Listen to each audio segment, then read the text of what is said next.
오늘 우리가 읽은 이 사무엘하 23장의 말씀은 이 다윗이 성령의 감동으로 메시아를 예언한 그런 말씀입니다. 1절에 다윗의 마지막 말이다 이렇게 했습니다. 이새의 아들 다윗이 말한다 라고 했습니다. 높이 세워진 자, 야곱의 하나님으로부터 기름 부음을 받은 자, 이스라엘의 노래 잘하는 자가 말한다고 했습니다. 근데 그 말은 자신이 하는 말이 아니라 여호와의 영이 자기를 통해서 하는 말이라고 했습니다. 여호와의 말씀이 자기 혀에 있다 이렇게 말씀하고 있습니다. 우리 1절과 2절 말씀을 한 번 더 읽겠습니다. 1절과 2절 말씀을 같이 읽습니다. 이는 다윗의 마지막 말이라. 이새의 아들 다윗이 말하며 높이 세워진 자, 야곱의 하나님께로부터 기름 부음을 받은 자, 이스라엘의 노래 잘하는 자가 말하노라. 여호와의 영이 나를 통하여 말씀하시며 그의 말씀이 내 혀에 있도다. 아멘. 여기에서 이 마지막 말은 이제 전원 문맥을 보시면은 꼭 임종전의 말은 아닙니다. 유언은 아니고요. 인생을 다 살고 난 후에 이제 마지막으로 남기는 말이다. 그런 의미입니다. 중요한 말이라는 것입니다. 또한 다윗은 자기를 이새의 아들 다윗이 이렇게 했습니다. 이새의 아들이라고 하는 표현은 스스로를 높이는 그런 표현은 아닙니다. 오히려 다윗의 이 대적자들이 다윗을 비난할 때 이새의 아들이 뭐 이런 식으로 이렇게 좀 낮추어서 하는 표현이었습니다. 왜냐하면 이새가 귀족이나 유력한 자가 아니라 지방에서 농사하고 목축하는 그런 사람이었기 때문이었습니다. 또 다윗은 이새의 아들들 중에서도 막내 아들이었죠. 그래서 그 사무엘 선지자가 왔을 때 다윗은 왕이 될 수 없다 이렇게 아버지가 단정을 지을 정도로 막내 아들이었고 보잘것이 없었습니다. 근데 그렇게 비천한 신분이었던 다윗이었지만 하나님께서 높이 세우셨습니다. 높이 세워진 자 이렇게 또 표현하고 있습니다. 하나님에 의해서 왕으로 높이 세워졌다는 의미가 있습니다. 또 야곱의 하나님으로부터 기름 부음을 받았다 이런 말씀이 있습니다. 믿음의 조상들 중에서도 야곱은 파란만장한 인생을 살았죠. 이 야곱이 자기 꾀를 믿고 살다가 힘든 일들을 많이 만났고 여러 가지 굴곡을 거쳐서 결국은 은혜 가운데 믿음의 조상이 되었습니다. 그런 야곱처럼 다윗도 하나님의 은혜로 이렇게 왕이 되었다 이렇게 고백하고 있는 것입니다. 더 나아가 다윗은 자신을 이스라엘의 노래 잘하는 자 이렇게 표현을 했습니다. 우리가 이 시편의 많은 시들이 다윗이 이렇게 지은 시들이죠. 그 정도로 다윗은 주야로 하나님을 찬양했던 사람이었습니다. 우리 인생이 우리 교회가 늘 하나님 찬양하기를 소망합니다. 다윗의 찬양에는 하나님의 임재가 있었고 그가 찬양할 때 악한 영이 떠나갔습니다. 또한 다윗은 여호와의 영이 자기를 통해서 말씀하신다. 그러니까 다윗이 찬양하고 지금 메시아 예언하고 이 모든 것이 성령의 감동으로 하는 것이다라고 하는 것을 우리가 알 수 있습니다. 다윗은 사회적으로 비천한 출신이었지만 하나님의 은혜로 이스라엘의 왕이 되었습니다. 최고의 왕이 된 겁니다. 지금도 이스라엘 국기를 보시면 다윗의 별이 새겨져 있죠. 그렇게 될 수 있었던 것은 주권자이신 하나님께서 높여주신 것입니다. 다윗이 높이 세워진 것은 하나님의 은혜인 것입니다. 이를 통해서 알 수 있는 것은 무엇입니까? 주권자이신 하나님께서 높이시면 높아진다라고 하는 것입니다. 다윗은 스스로를 높이려고 하거나 스스로 왕이 되려고 하지 않았습니다. 그는 다만 하나님만을 높이며 예배하고 찬양하는 사람이었습니다. 성령 안에서 성령의 감동 안에서 예언하고 성령의 감동으로 하나님을 찬양하는 사람이었습니다. 그런 다윗을 하나님께서 높이 세우셨습니다. 하나님을 높이는 자를 하나님께서 높이 세우시는 거죠. 성령의 감동으로 예배하고 찬양하고 예언하는 자를 하나님께서 높이 세워주십니다. 우리도 그런 사람들 되기를 소망합니다. 우리가 처한 상황이나 사회적인 위치로 인하여 절망할 필요가 없어요. 왜냐하면 주권자이신 하나님께서 높이 세우시면 높아지는 거예요. 우리 교회도 하나님께서 지금껏 은혜 가운데 우리 장로님 기도하셨지만 세우셨지만 앞으로 더 높이 세우시면 더 존귀하고 쓰임받는 능력 있는 교회가 될 줄로 믿습니다. 우리 인생도 마찬가지입니다.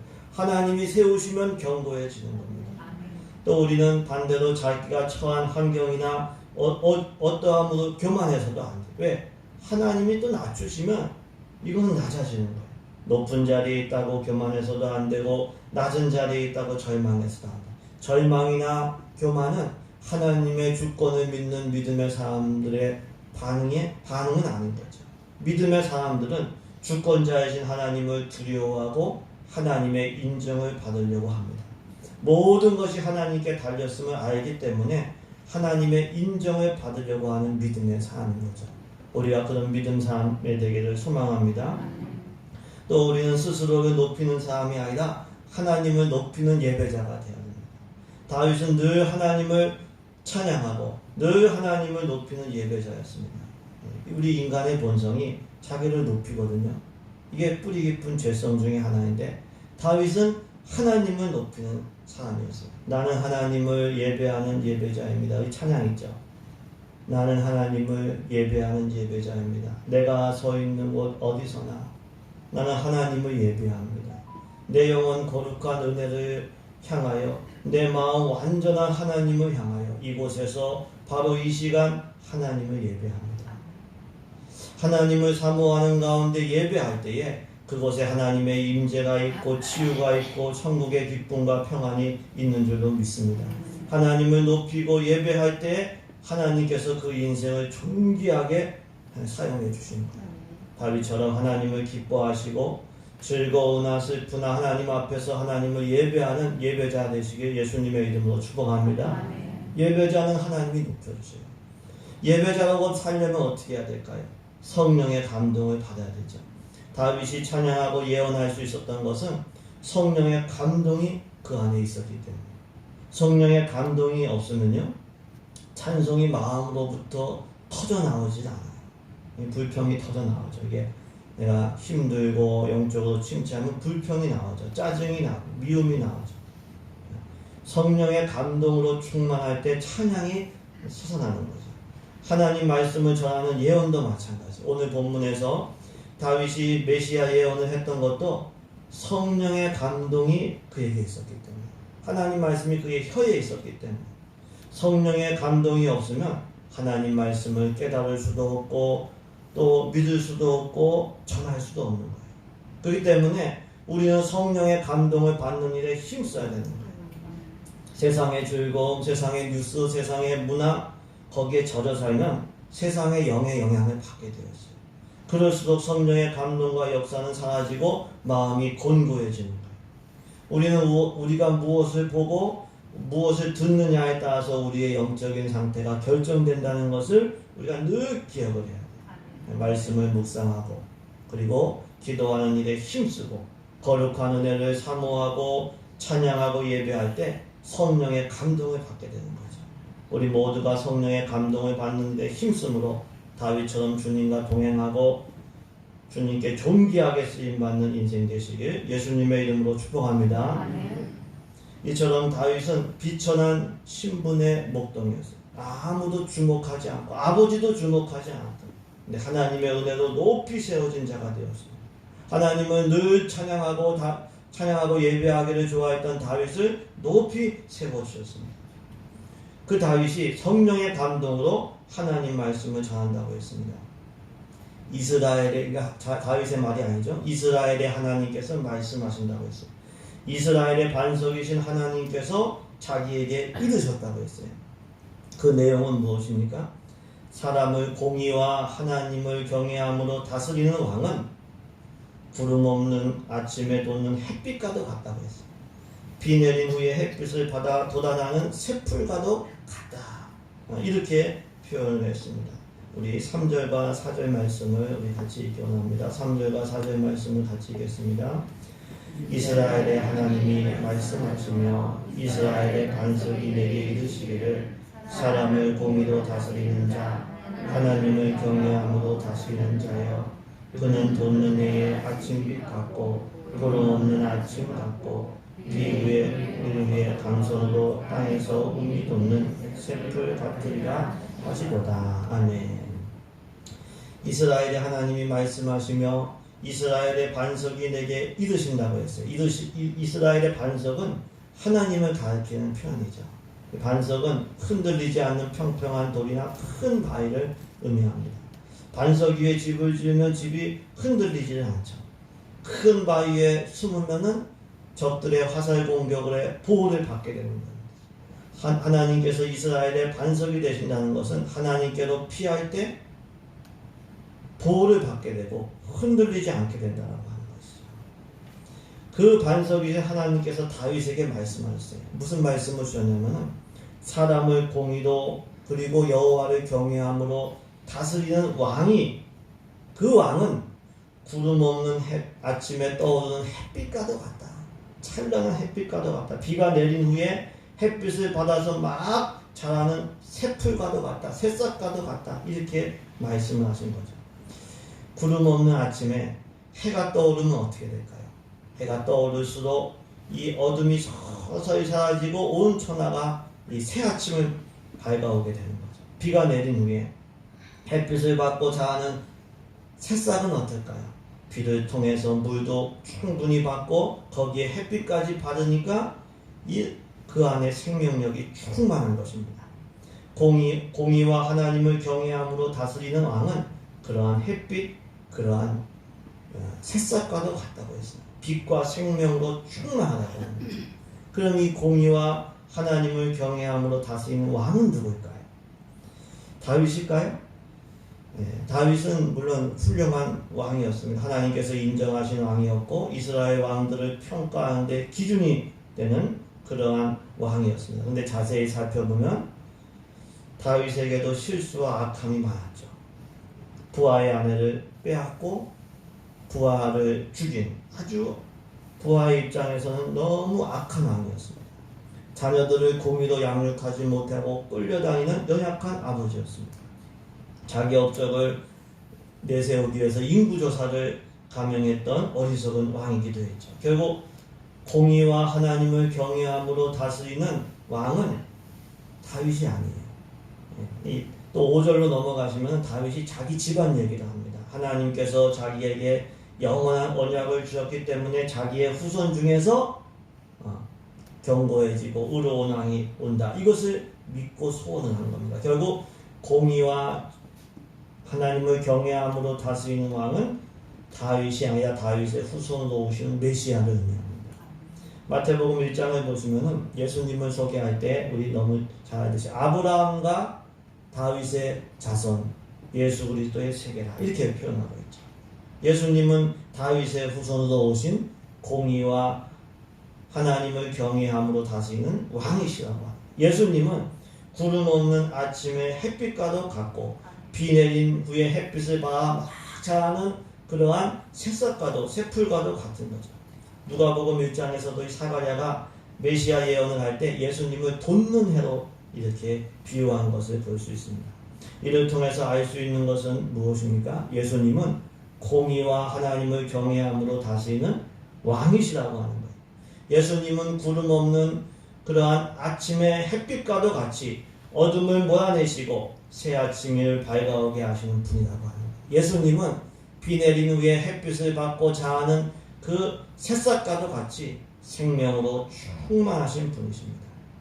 결국 예수님을 왕으로 모신 자에게는 어둠이 물러가고 그의 인생에 새 아침이 밝아오고 그의 영혼에, 그의 인생에, 그의 마음에, 그의 인생에 새 아침이 밝고 예수님의 다스리심을 받는 자는 죽음은 사라지고 어둠은 사라지고 죽음은 사라지고 생명으로 충만해지게 되는 거죠. 우리 모두는 예수님의 다스림을 받아야 될 줄로 믿습니다. 왕 대신 예수님의 다스림을 받을 때에 우리 영혼과 우리 삶이 빛과 생명으로 충만해지는 거죠. 세상의 것으로 우리 마음과 영혼을 채울 때는 결국 피곤해져요. 당장은 뭘 줄 것 같죠. 근데 남는 건 어둠이에요. 남는 건 썩는 거예요. 결국은 죽음이에요. 반대로 예수님으로 충만하고 예수님의 다스림을 받을 때에 우리 영혼이 새 아침이 밝아오는 거예요. 예수님으로 충만할 때 생명으로 이게 충만해지는 거예요. 요한복음 1장에서도 예수님을 생명과 빛이라고 하셨죠. 우리 요한복음 1장 4절 말씀 우리 같이 읽도록 하겠습니다. 그 안에 생명이 있었으니 이 생명은 사람들의 빛이라. 아멘. 예수님은 생명과 빛이신 겁니다. 빛과 생명이신 예수님의 다스림을 받아서 빛으로 생명으로 충만하시길 예수님의 이름으로 충만합니다. 우리 영혼이 얻으면 안 돼요. 빛으로 생명으로 충만해야 돼요. 또 우리는 공의와 하나님을 경외함으로 우리도 그렇게 살아야 돼요. 왜냐하면 예수님은 자기 마음대로 편파적으로 다스리시는 분이 아니에요. 공의로 하나님을 경외함으로 다스리는 공평하신 의로우신 왕이셔요. 그 예수님과 동행하려면 우리도 공의와 하나님을 경외함으로 살아야 돼요. 불의로 가득 차면 의로우신 왕이신 예수님과 동행할 수가 없어요. 결국은 예수님과 갈라지게 됩니다.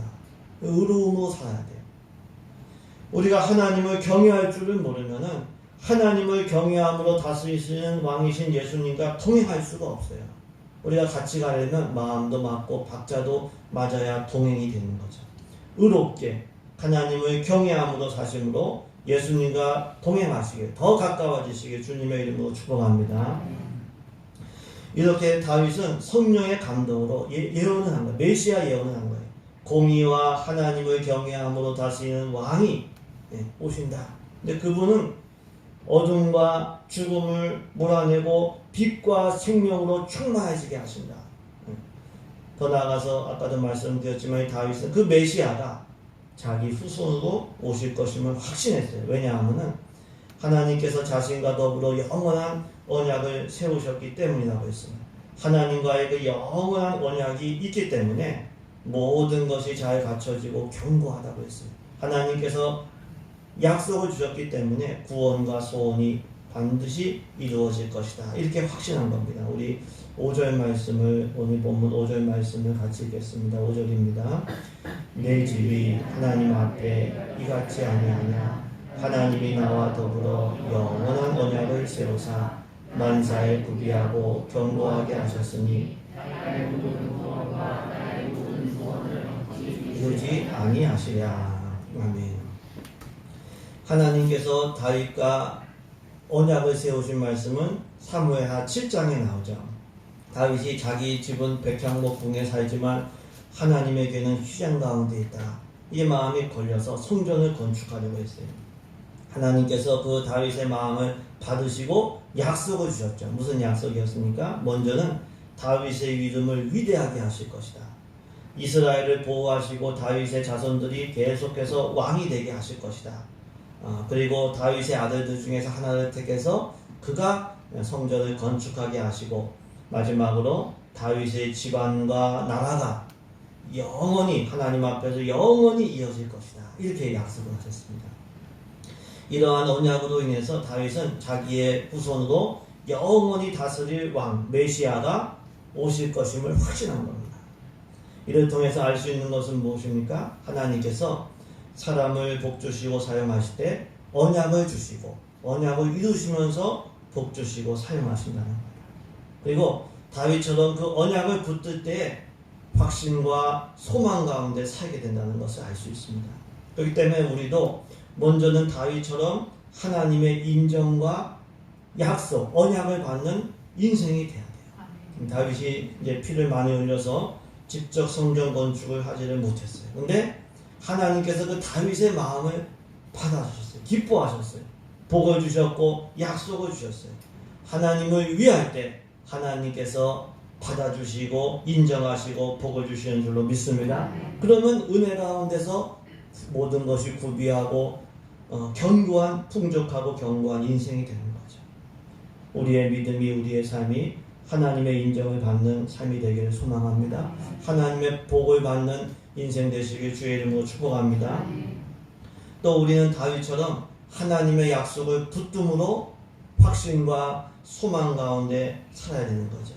다윗은 자기 후손으로 메시아가 오실 것임을 확신했던 이유는 하나님의 언약을 주셨기 때문에 다윗의 집안과 나라가 영원토록 하나님 앞에서 이어질 것이다. 그 약속을 붙들었기 때문이었죠. 하나님의 약속을 붙드는 사람은 확신과 소망 가운데 살 수가 있습니다. 우리 마음과 인생이 흔들리는 이유는 약속의 말씀을 안 붙들고 사람이나 상황을 바라보기 때문이죠. 예수님은 천지는 없어질지언정 내 말은 없어지지 아니하리라 이렇게 말씀하셨어요. 하나님은 약속을 지키시는 신실하신 하나님이십니다. 하나님은 다윗에게 주신 약속대로 다윗의 후손으로 예수님을 보내주셨어요. 또 예수님은 승천하실 때 하신 약속대로 다시 이 땅에 다시 오실 것입니다. 약속을 붙들고 확신 가운데 소망 가운데 우리가 살아가길 주님의 이름으로 권면합니다. 더 나아가서 우리는 약속과 이 복을 주신 하나님을 떠나지 말아야 돼요. 하나님께서 이 다윗에게 주신 약속대로 다윗의 후손이 계속해서 남유다의 왕이 되었죠. 북이스라엘은 이게 몇 년, 몇십 년 못 가서 왕조가 자꾸 바뀌었지만 남유다는 그래도 다윗의 후손들이 왕위에 올라갔어요. 하지만 이 남유다도 계속해서 하나님 말씀에 불순종하고 하나님을 떠났을 때 결국은 나라가 무너지게 된 것입니다. 물론 다윗의 후손으로 예수님은 오셨지만 남유다 자체는 역사 속에서 사라지게 되었습니다. 하나님을 떠나면 하나님께서 주신 약속과 복이 유효하지가 않아요. 우리가 대한민국은 안에 있으면 대한민국 법의 적용을 받지만 딴 나라 가면 그 나라 법의 적용을 받거든요. 하나님 안에 있을 때만 하나님께서 주신 약속과 복이 유효하죠. 그러니까 하나님 떠나면 안 되는 거예요. 늘 은혜 안에 머무시길 주의 이름으로 축복합니다. 우리는 주님 안에 은혜 안에 머물러야 되는 거죠. 이처럼 다윗은 자신에게 주신 하나님 언약으로 자기 후손으로 메시아가 오실 것이다. 공의로 여호와를 경외함으로 다스리는 왕이 오실 것이다. 이것을 확신했습니다. 더 나아가서 다윗은 성령의 감동으로 또다시 예언을 했는데요. 그 예언의 내용은 사악한 자는 다 버려질 가시나무 같다고 했어요. 가시나무와 같다. 가시나무는 손으로 잡을 수가 없어서 철로 그리고 창자로도 사용해서 이것을 뽑아다가 끄집어내다가 불에 타버릴 것이다. 이렇게 예언을 한 것입니다. 우리 6절과 7절 말씀을 우리 같이 읽겠습니다. 6절과 7절 말씀을 뜻을 생각하면서 읽습니다. 그러나 사악한 자는 다 버려질 가시나무 같으니 이는 손으로 잡을 수 없음이로다. 그것들을 만지는 자는 철과 창자루를 가져야 하니 그것들이 당장에 불살이로다 하니라. 공의와 하나님을 경외함으로 다스리는 왕은 구름 없는 아침에 떠오르는 햇빛과도 같아요. 비 내린 후에 햇빛을 받고 자라는 새풀과도 같습니다. 근데 사악한 자는 가시나무와 같다고 했어요. 사악하다고 하는 이 벨리알이라고 하는 말은 무익하고 무가치한 것을 의미합니다. 아무 쓸모가 없죠. 가시나무는 쓸모가 없어요. 그래서 뭐에 쓰냐면은 땔감으로 쓰는 거죠. 마찬가지로 사악한 자는 아무 유익이 없어 철과 창자루를 통해서 이 뽑혀다가 불에 던져지는 사라지는 가시나무처럼 된다고 하는 것입니다. 이를 통해서 알 수 있는 것은 무엇입니까? 사악한 자는 결국 비참해지고 불심판을 받게 된다는 것입니다. 그래서 우리가 악을 버려야 돼요. 악을 안 버리면은 죄를 안 버리면 그 죄와 함께 결국 망합니다. 가시나무는 손으로 만질 수가 없기 때문에 철과 창자루를 사용할 수밖에 없어요. 가시가 있다면 철과 창자루를 만나게 되는 겁니다. 결국 그렇게 되는 거예요. 그 가시와 같은 악을 끝까지 버리지 않으면 결국 뭘 만나냐면 불심판을 만나게 되죠. 죄를 버리고 회개할 때 예수님의 은혜로 천국잔치에 참여하는 줄로 믿습니다. 우리 인생이 불심판으로 끝나는 인생이 아니라 천국잔치에 참여하는 인생 되시길 예수님 이름으로 축복합니다. 우리가 죄악을 버리려면 이 가시와 같은 죄를 버리려면 하나님의 심판을 두려워해야 돼. 굶어 죽을 거, 안 될 거, 사람 두려워하지 말고 예수님을 두려워해야 돼. 하나님을 두려워해야 돼. 하나님께서 공의로 다스린다고 했었는데요. 예수님의 다스리심에 순종하는 자에게 공의로운 것은 복 주시고 상 주시는 거죠. 근데 예수님의 다스리심에 거역하고 그러면 그것은 공의로운 것은 철과 창자루와 불인 것입니다. 철과 창과 몽둥이를 대야 말 듣는 거 그거 어리석은 거예요.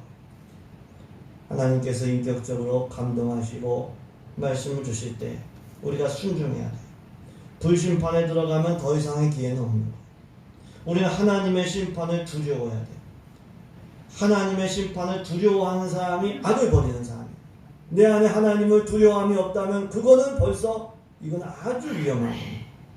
예수님은 몸과 영혼을 지옥에 능히 멸하실 수 있는 하나님을 두려워하라고 했어요. 그 지옥을 불이라고 했습니다.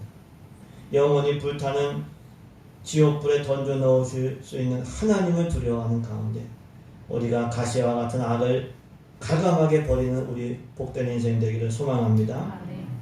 예수님은 누구십니까? 예수님은 공의와 하나님을 경외함으로 다스리시는 만왕의 왕이시죠. 우리에게 빛과 생명을 주시는 빛과 생명 그 자체이십니다. 그 예수님을 거부하고 멀리 떠나는 어리석음과 악을 버려야 됩니다. 그래야 우리가 사는 거예요. 더 나아가서 예수님의 다스림을 왜? 너무 좋으신 왕이기 때문에 적극적으로 받아들이고 순종해야 돼요. 그러면 그럴수록 빛과 생명으로 충만해지게 되는 거죠. 예수님의 다스리심을 받기 위해서는 다윗처럼 성령으로 감동이 돼야 돼요. 다윗도 성령으로 감동되었기 때문에 메시아 예언을 하면서 메시아를 기대한 겁니다. 성령으로 감동된 사람이 예수님을 알아보고 믿고 사모하고 따르는 거예요.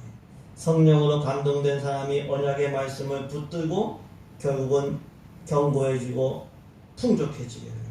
성령으로 감동될 때 하나님을 예배하고 높이다가 하나님께 쓰임받는 존귀한 인생이 되는 것입니다.